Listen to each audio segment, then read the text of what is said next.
Here's how I ace inference questions on the digital SAT with this proven 4-step process. In these questions, I look at two key things: the subject and the data. Subjects help you understand the main characters in the text and also what their function is. This is important since a lot of times in the multiple choices, they change the function of the characters to trick you. The data gives you the overall idea of what to put into the blank. Let's see these two in action. On the scrap paper you're given on test day, write down the subjects and data in a short way that you can understand. Let's look at an example. In many cultures, a handshake can create trust between people. So handshakes build trust. Engineer Jana Avellino and his team are designing a robot to shake hands with a human in order to improve human-robot interactions. These engineers make robots with good handshakes, so this is a subject and it's clearly defined. The robot hand adjusts its movement and pressure to better imitate the feel of a human hand. So robot hands imitate the way a hand feels. The researchers want the robot's handshake to feel realistic because, alright, now we need to predict the answer, which we can predict by summarizing the data. Since handshakes build trust, engineers want to build robot hands that copy the way a hand feels. Choice A. Lifelike handshakes may make people more comfortable interacting with robots. This is very similar to our summary, so this could be right. Choice B. It's easier to program a robot to perform handshakes than it is to program a robot to perform some other types of greetings. This is not even close to our summary. Choice C. People are less likely to interact with robots that do not look like humans. This is different from our summary. Choice D. The robot in the researcher's study may have uses other than interacting with humans. No, the engineers built the robot solely for handshakes. So the only choice that makes sense is choice A. This example is a little different, and let me show you why. Euphorbia isola leafy spurge is an Eurasian plant that has become invasive in North America, where it displays native vegetation and sickens cattle. Euphorbia isola is a plant that sickens cattle. E. isola, which is short for the plant Euphorbia isola, can be controlled with chemical herbicides, but that approach can also kill harmless plants nearby. Chemical herbicides can control the plant, but it damages the good plants. Recent research on introducing engineered DNA into plant species to inhibit their reproduction may offer a path toward exclusively targeting E. isola. Consequently, alright, now it's prediction time. The reason this example is different is since you cannot just summarize the data for this one. The last sentence says that the chemical herbicides will only be targeted towards the bad plant.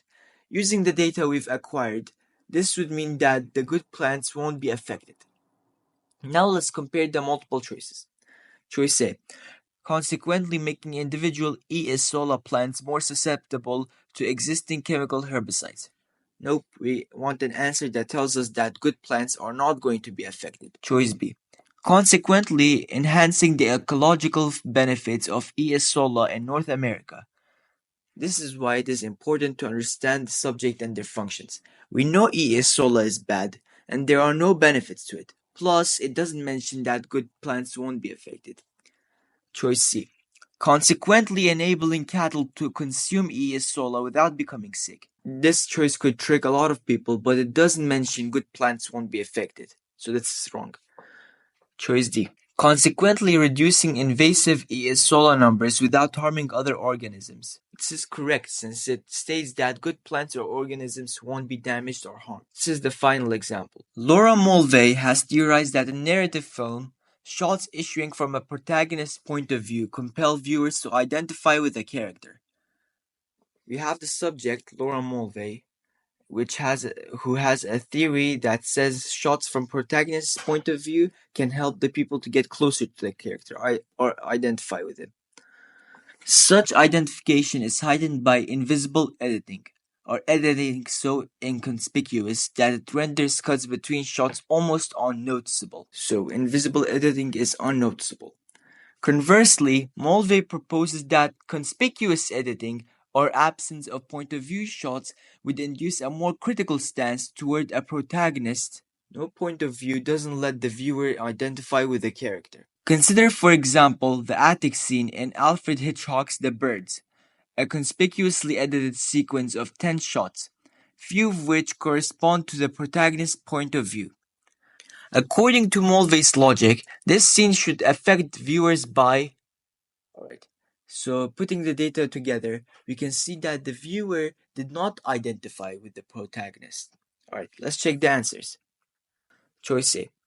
This scene should affect viewers by obscuring their awareness of the high degree of artifice involved in constructing the montage.